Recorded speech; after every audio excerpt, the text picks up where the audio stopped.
So if you make this kind of statement, then like I can't say anything because we are fundamentally at differences.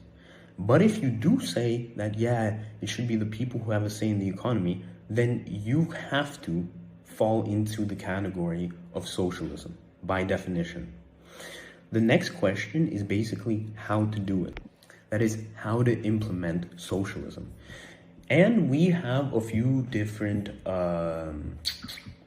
solutions to this question. The way I see it, in which this goes about. It goes through what can be called state socialism, which is essentially through government control, centralized planning, and this is the kind of socialism that we have understood to be not very good. It is the Soviet Union style socialism, the Cuba stuff, where you essentially have government that is run by this one socialist communist party, and they induce or attempt to induce equality into society, and whatever changes is part of a better society. But this, as we understand it, is not a good way to go about because it creates a hierarchy in itself. And this hierarchy is what makes people unhappy. This kind of state socialism can also divide into two paths.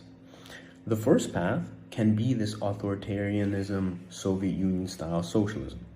The second path, in my view, is what's happening with the United States leftist government. What can be called bureaucracy. Essentially where you have a lot of people who don't really specialize in things like healthcare, education. They're more politicians, but they make decisions that become very slow, very useless, very difficult to deal with. There is a fine line and a fine reason for bureaucracy, but when this crosses a certain threshold, it begins to lag the system.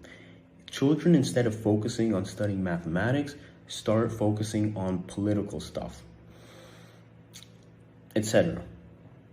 And this is the exact fight that is happening currently in the United States. When people like Elon Musk go against bureaucracy, they're talking about this kind of socialism that the left is inducing. I personally disagree with state socialism. So the things that I said about Marxism, understand, is different than a view of the Soviet Union and how amazing it was, because it wasn't. It is an authoritarian regime, and it did not induce any kind of socialism that we would like to see. In fact, I will quote, I don't know where, but I will quote Noam Chomsky when he says that if Marx saw what Lenin and Stalin had done to socialism, he would have flipped over in his grave. Because Lenin and Stalin, as Chomsky said, they betrayed the idea of socialism and communism. It is not what Marx was talking about. Marxism was associated with the Soviet Union and Maoist China and other so-called communist systems. But, Marx would have turned over in his grave to see what they were doing. They were radically anti-Marxist. Indeed, in his Communist Manifesto, he talks about workers uniting. He does talk about how probably in order to change society, revolution and violence is induced. But he's not taking it to an ideological level as Lenin had done. Discussions on materialism, historical materialism, dialectics, this is really class struggle, class conflict. This is very social scientifically. Market liberalism or libertarian capitalism. See, these are the next two words that are heavily misunderstood and twisted. Liberalism and libertarianism. Liberalism started off what can be called the classical European liberalism. People like Locke, Smith, Mill, these are the people who were for limited government, for free markets, for individual rights.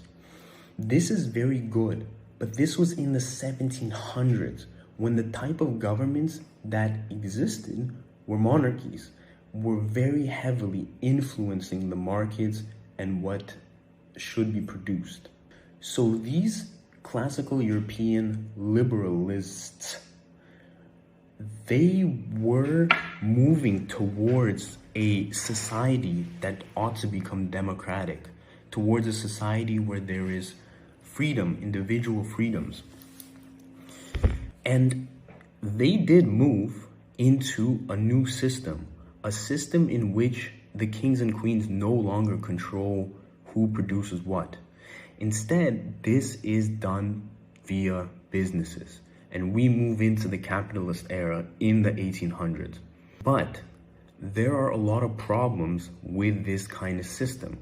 It is true, in many ways, it is much better than a very authoritative state like a king and queen. But there are just problems, and we're trying to solve those problems. When we see these problems include all the things you see today: boom and bust cycles, economic collapse, racial tensions, blah,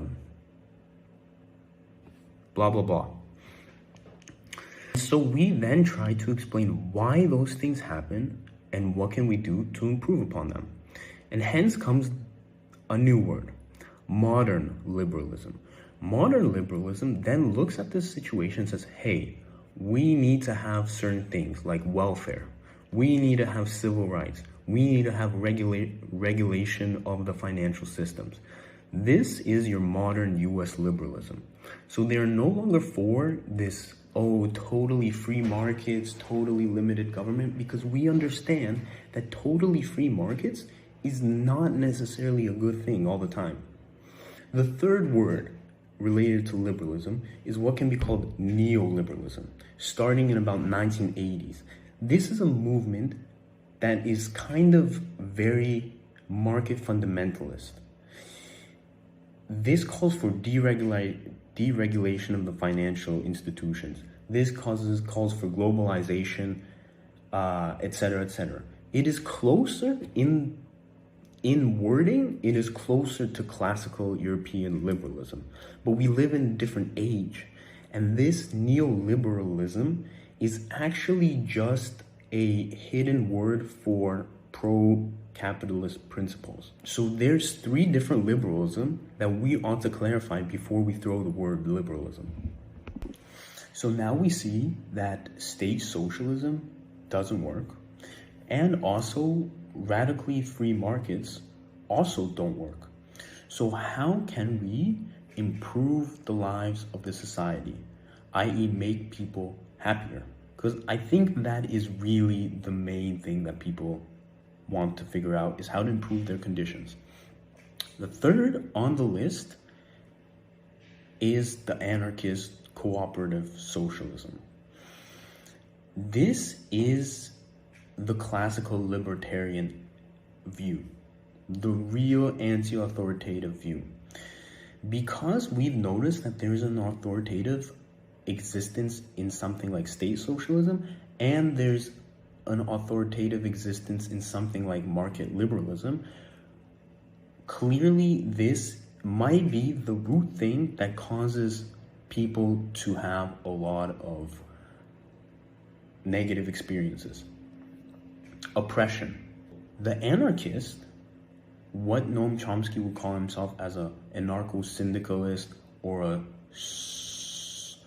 social libertarian, I believe, something like this, it believes more that the method that has to come out will somehow come out from a bottom-up approach, not from top state control down to the people. This is how we're going to induce socialism, but it will somehow grow from the people, and it will grow with certain things such as decentralized control, open source ideas. If something is decentralized, workers and communities can own and manage the production directly. These include cooperatives, federations, communes, certain things that can be implemented in which will resemble more truly to an actual democracy, in which people have a say in how they control the economics of their society. And it's very interesting because there are a few examples, and Noam Chomsky always points it out, that show it's possible. Very interesting stuff. And for me, this makes the most sense relating to the last video where I talked about like everything is a graph. The brain is technically operated via self-organization. It does not have a central unit that tells what to do. It works via its own synchronization, its own competitive layers, its own self-organized structure. If the key to everything can be summed up in one word as intelligence, then our societies, being intelligent, also ought to become a self-organizing, self-managing system. There is no discussion about totally abandoning markets. There's just a question of how to improve the conditions. And in today's society, given that we have a lot of wealth and material abundance, now we face and struggle with social conditions. How do we improve that? This is a method and a way to go that I think is very right and proper. And I wanted to bring attention to it. That's why I'm making this video. And that's all I have to say. So, yeah, let me know any topics people want to hear again. Peace out.